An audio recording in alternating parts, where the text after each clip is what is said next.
beekuutti nageessaa jira. Hafuurri qulqulluu gara dhugaa beekuutti nageessaa jira. Yeroo inni nageessu, yeroo inni na barsiisu, akkatti inni na baachaa jiru, yeroo inni na boqochiisu, natti dhagahamaa jira, anatti beekamaa jira. Natti dhagahamaa jira, anatti beekamaa jira.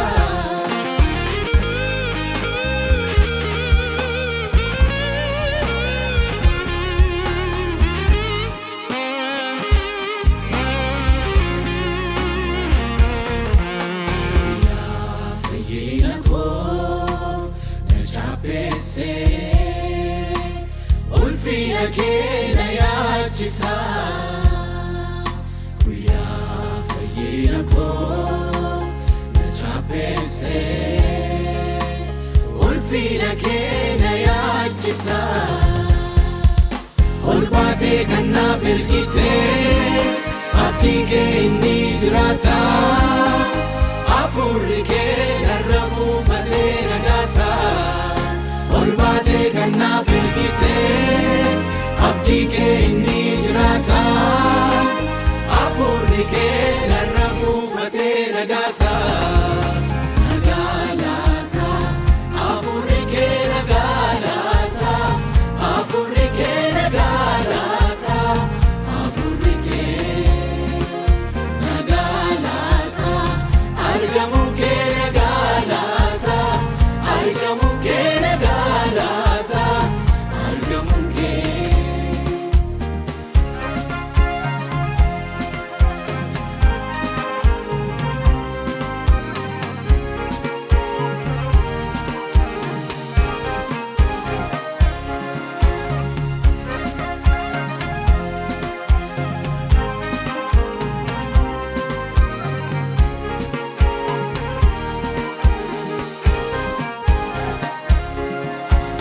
Maal jedheen dubbadha na keessa buufachuu kee, maal jedheen ibsadha jireenyaadhaaf laachuu kee, maal jedheen himadha hafuuraan na jiisuu kee, maal jedheen dubbadha na keessa buufachuu kee, maal jedheen ibsadha jireenya naaf laachuu kee, maal jedheen himadha hafuuraan na jiisuu kee.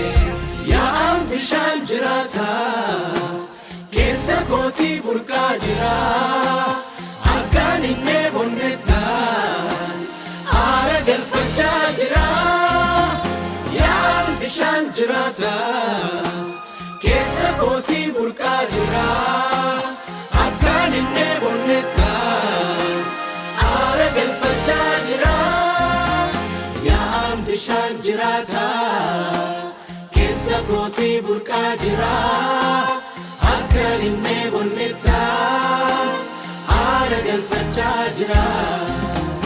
Boqodheera sitti waamamuu kootti boqodheera. Boqodheera hafuura keetti aara galfadheera. Boqodheera sitti waamamuu kootti boqodheera. Boqodheera hafuura keetti aara galfadheera. Dhufee Yesuus koo na boqochiiftee, hafuura kee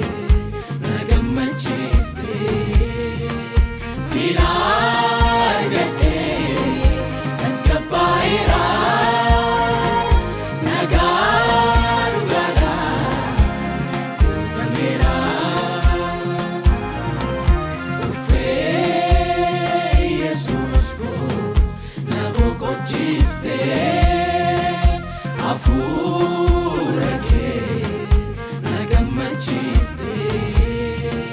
Siin argadhee as gabbaa'eera,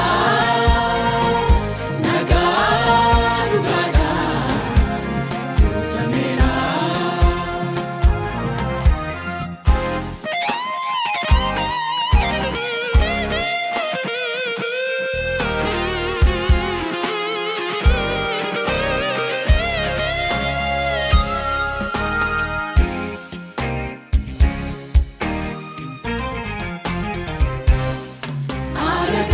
Fi biyyi lafaa argachuuf jedhee wawwaatu, argamuu kee keessatti isaan argadhuun hin gitu. Fi biyyi lafaa argachuuf jedhee wawwaatu, argamuu kee keessatti isaan argadhuun hin gitu. Kan kee addaa of keessaa qaba, boodeen ilaalu argamuun kee lakkoofseera.